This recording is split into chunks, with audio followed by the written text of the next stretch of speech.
Kemudian wasiat saya yang terakhir kepada seluruh hadirin hadirat yang hadir di majelis ini.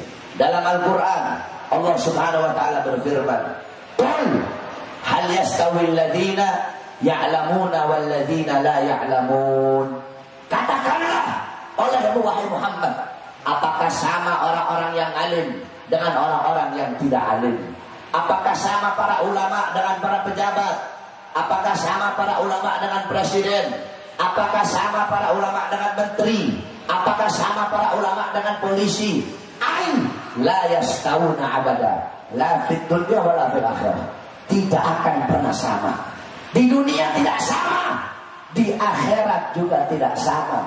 Saudara-saudara, jangankan ngomong ulama, kejauhan ngomongin ulama.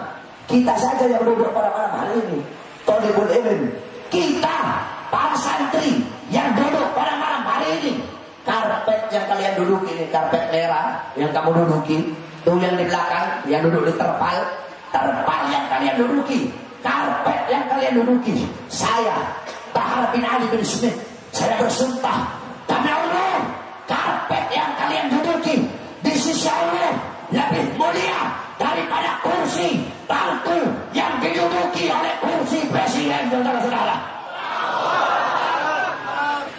Kenapa? Karena kursi, karena karpet yang kalian duduki untuk berzikir kepada Allah Subhanahu wa ta'ala. Kalau karpetnya saja nggak sama, bagaimana dengan santrinya? Santrinya nggak sama, bagaimana dengan ulamanya? Karena Allah udah bilang di Al-Quran, apa? Nabi udah bilang dalam hadis, apa? Ad-dunya mal'un, mal'un wa ma fiha illa zikrullah wa ma walah wa aliman aw muta'alliman. Dunia ini tertutup, dunia ini hina, wa ma fiha, dan hal-hal yang ada dalamnya semuanya terlaknat. Apapun yang ada dalamnya illa kecuali zikrullah. Orang-orang yang mengingat Allah, yang taat, yang patuh, yang tunduk kepada Allah. Orang-orang yang hatinya bersih, dia kosongkan hatinya dari dunia, harta, pangkat, jabatan, tahta, kekuasaan. Hatinya bersambung dengan Allah. Lidahnya basah dengan Quran, zikir, tahlil, tahmid, tasbih, takbir, tamjid, sholawat. Orang-orang yang alim, mu'aliman. Orang-orang yang alim, atau muta'alliman, atau orang-orang yang menuntut ilmu. Inilah golongan yang mulia. Kalau ada pejabat nggak mau berzikir, nggak mau ingat Allah, nggak taat, nggak patuh, nggak tunduk, orang alim bukan, penuntut ilmu juga bukan, berarti dia termasuk dalam mal'un yang dimaksudkan oleh baginda Nabi besar Muhammad SAW. Jadi saya tanya sama orang Banjar, semuanya jawab yang keras. Ulama dan pemerintah sama apa tidak? Jawab dengan keras, sama apa tidak? Yang keras sama apa tidak? Ulama dengan presiden sama apa tidak? Dengan keras sama apa tidak? Ulama dan tentara sama apa tidak? Ulama dan polisi sama apa tidak? Ulama dan menteri sama apa tidak? Ulama dan pengusaha sama apa tidak? Ulama dan pedagang sama apa tidak? Siapa yang lebih mulia? Jawab yang keras, siapa yang lebih mulia? Yang keras, siapa lebih mulia? Siapa yang lebih agung? Siapa yang lebih luhur? Siapa yang lebih wajib ditaati? Siapa yang lebih wajib dicintai? Siapa yang lebih wajib diikuti?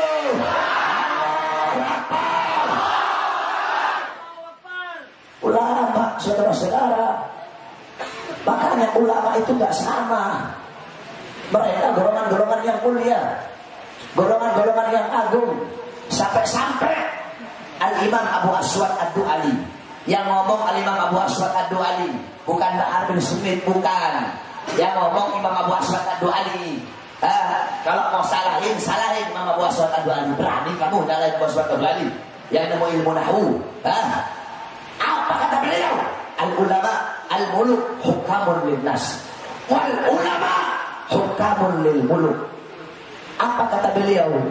Sesungguhnya al-muluk, raja-raja, yakni as-salati, para penguasa-penguasa, umara, para pemerintah-pemerintah, mereka itu yang mengatur manusia, menghukum manusia, memberikan aturan kepada manusia. Terus siapa yang bisa menghukum mereka? Terus Siapa yang bisa mengatur mereka? Al ulama hukamun bil qulub. Para ulama yang mengatur para pejabat. Para ulama yang bisa menghukum para pejabat. Makanya saya bilang kan apa? Kita orang ini, Habib-habib zaman sekarang, kita ini masih lembut. Habib Rizik lembut, saya lembut. Beda dengan Habib-habib zaman dulu, jin-jinnya kita orang.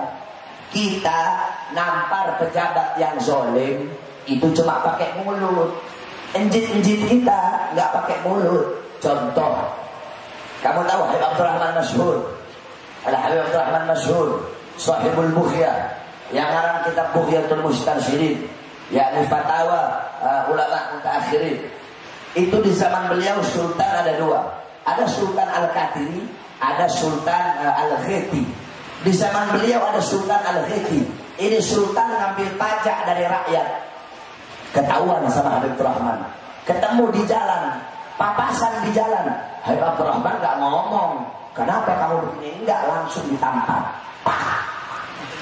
Kamu jangan menambah-nambahkan apa syariat Nabi Muhammad.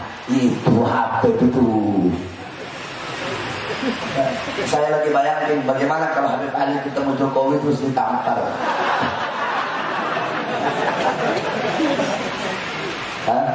Saya lagi bayangin gimana kalau saya ketemu Jokowi terus kau.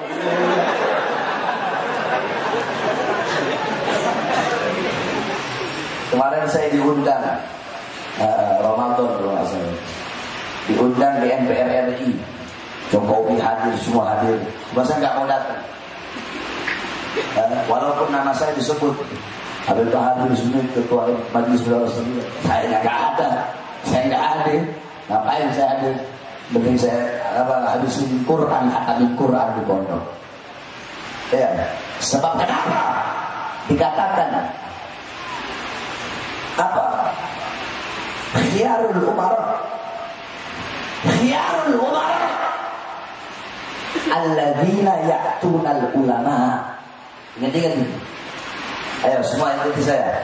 Khiyarul umara, khiyarul umara, sebaik-baiknya pemerintah, alladzina, pemerintah yang ya'tunal ulama, mendatangi para ulama, wasyirarul ulama, dan seburuk-buruknya ulama, alladzina, yang dimana ulama ya'tunal umara,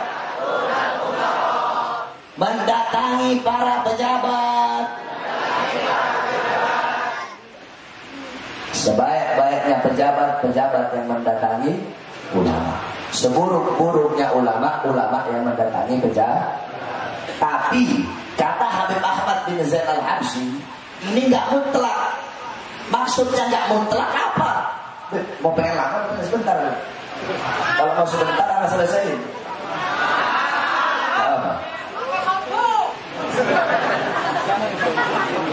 Itu ceramah ini sampai subuh.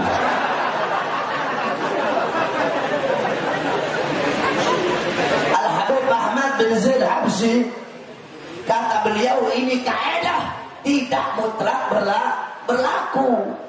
Kalau ada ulama datang ke pejabat untuk menasehati mereka, untuk menyampaikan yang hak itu hak, yang batil itu batil, untuk mengajarkan mereka hukum Allah, maka mereka tidak termasuk seburuk-buruknya ulama.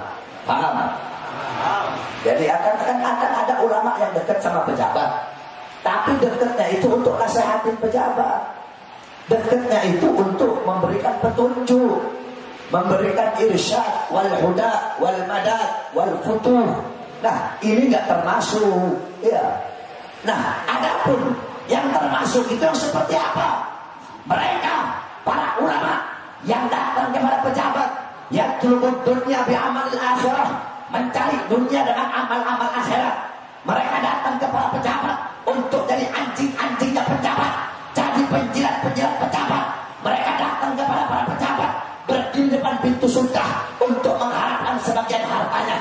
Mereka datang di pintu-pintu pejabat, masuk istana untuk menjual agama, untuk menjual Islam. Ini yang namanya kera-kera berserban, saudara-saudara. Jadi kalau ada ulama kayak begitu, panggil, ulama bocet. Ada guru begitu, guru bocet. Ada kiai begitu, kiai bocet. Ada habib begitu, habib bocet. Kalau datang ke pejabat untuk mencari dunia, kalau datang ke pejabat untuk mengharap sebagian hartanya, kalau datang ke pejabat untuk menjual agama. Tapi kalau datang ke pejabat untuk bersih nasihat, memberikan petunjuk, ini tidak termasuk. Justru ini ulama yang berani dan tegas serta bagus. Nah, sebaliknya, khiyarul umara, sebaik-baiknya pejabat, pejabat yang datang kepada ulama. Cuma datangnya bukan kampanye, datangnya bukan cari muka, datangnya bukan untuk agar dipilih, datang ikhlas. Ya Habib Ali Baiti, arsyidna, a'tina ilm. Ya Habib berikan aku petunjuk, ya Habib berikan aku nasihat, ya Habib berikan aku ilmu. Datangnya seperti ini. Inilah pejabat-pejabat yang baik. Dulu ada seorang ulama di zaman Sultan Malik Shah. Ketika itu Sultan Malik Shah, beliau bilang sama orang alim, saya lupa namanya, ya Syekh, kenapa kamu tidak mendatangiku? Apa jawab beliau? Aku tidak mendatangimu karena aku ingin engkau menjadi sebaik-baiknya pejabat ketika engkau mendatangi ulama. Aku tidak mendatangimu karena aku ingin menjadi sebaik-baiknya ulama yang tidak mendatangi pejabat. Jadi ulama ada dua. Ada ulama su, kera-kera bersorban, yang jualan agama, yang jualan Islam, bukannya menghidupkan Islam, tapi cari hidup dalam Islam. Ya, bahkan ada partainya hijau, lambangnya Ka'bah. Ada partainya hijau, tapi partai semangka, luarnya hijau, dalamnya merah. Saya tanya, banyak tidak? Banyak tidak? Banyak tidak orang-orang munafik? Banyak. Makanya taat sama ulama, ikutin para ulama. Nah, saudara-saudara, Nabi Adam pernah berwasiat kepada anak-anaknya. Apa wasiatnya? Idza aradtum fi'la syai'in faqaddimu thalathata asya. Wahai anak-anakku, kalau kalian ingin melakukan suatu pekerjaan, hendaklah dahulukan 3 perkara. Apa itu? Yang pertama, istasyirul akhyar, bermusyawarah dengan orang soleh, bermusyawarah dengan orang baik. Inilah istasyaratul malaikah la asyaru alayya bitarkih. Aku dulu andaikan musyawarah sama malaikat, andaikan minta nasihat malaikat untuk memakan buah khuldi, maka malaikat akan memberikan isyarat kepadaku untuk meninggalkan memakan buah khuldi tersebut. Sayang dulu aku tidak minta nasihat dari malaikat sehingga aku makan dan Allah keluarkan aku dari surga. Jadi Nabi Adam mengajarkan kepada kita, apapun perkara yang akan kita lakukan, hendaknya minta nasihat dari ulama. Habib Ali Baiti, saya punya anak laki-laki, yang bagus kasih nama siapa, Beb? Habib, saya punya anak perempuan, Beb Ali, yang bagus kasih nama siapa? Minta nasihat sama ulama. Nanti Habib Ali jawab, oh, nama yang bagus buat anak pertama, nama yang memakai abad. Yang penting ada abadnya. Abdullah, Abdurrahman, Abdurrahim, Abdul Razak, Abdul Jabbar, Abdul Somad, Abdul Karim. Terus yang sunnah, itu yang pertama, sunnah. Yang kedua, sunnah memberi nama anak dengan nama-nama Nabi. Adam, Idris, Nuh, Saleh, Ibrahim, Ismail, Isa, Yahya, Zakaria, Yusuf. Terus yang ketiga, sunnah memberi nama anak dengan nama-namanya Rasulullah. Muhammad, Ahmad, Toha, Yasin, Mustafa. Dalilnya apa? Dalilnya tasammau bi ismi fala taknau bi kunyati. Bernamalah dengan namaku dan jangan berkunyah dengan kunyahku. Terus sunnah memberi nama anak dengan nama-nama orang-orang soleh, nama-nama sahabat, Usama, kemudian Salman, Abu Bakar, Umar, Utsman, Abdullah, ya. Kasih nama orang soleh, Salim, Zaid, kemudian kasih nama Maliki, Syafi'i, Hambali, Hanafi, kemudian kasih nama Ali, Alwi, Ahmad, Abdul Qadir, kasih nama Jailani, Syadili, Syarbini, Haitami, Muhammad, Ahmad. Sunnah. Terus hukumnya makruh memberi nama anak dengan nama-nama orang fasik. Apa? Tommy, Aleh, Hengki, Ahok. Ini hukumnya terus haram memberi nama anak dengan nama-nama dewa. Apa? Lata, Uzza, Rama, Krishna, Wisnu.